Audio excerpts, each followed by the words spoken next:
Oui. Vous voulez que je vous le dédicace? Non, j'étais en train de le lire. Eh ben, vous me raconterez, parce que moi, je l'ai lu en diagonale entre deux trains.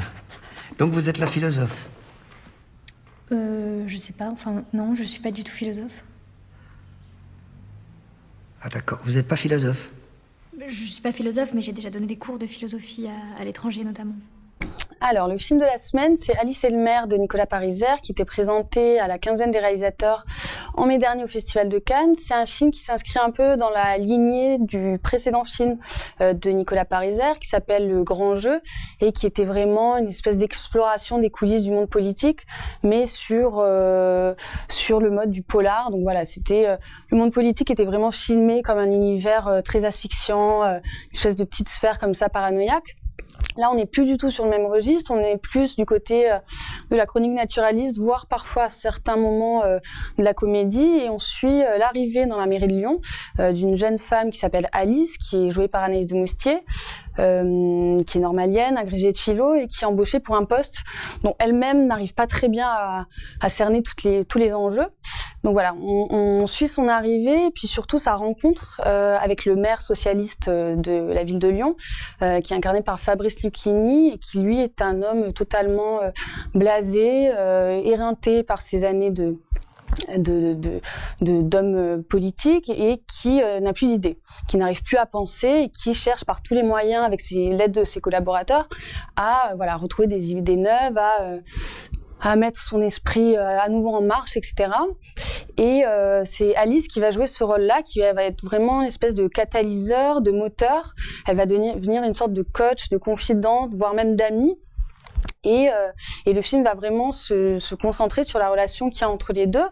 Donc la première qualité du film, c'est justement ce postulat de départ qui est assez simple, voire même naïf, et qui repose sur quelque chose de très simple, à savoir qu'est-ce que c'est une idée, et qu'est-ce que c'est une idée en politique.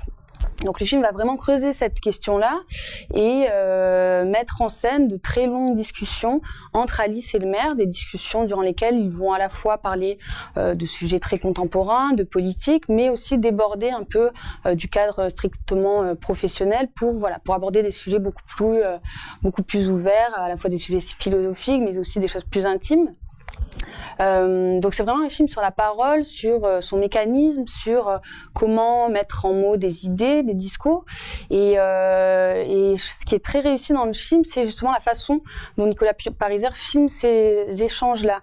C'est-à-dire qu'il le fait en déployant une mise en scène qui est à la fois très délicate, très discrète, mais très virtuose, et qui rend ces échanges vraiment passionnants de bout en bout, en plongeant le film dans une espèce d'énergie permanente et en même temps de profonde douceur. L'autre qualité du film, c'est que c'est un film qui est assez singulier parce qu'on a du mal à le rattacher à une catégorie.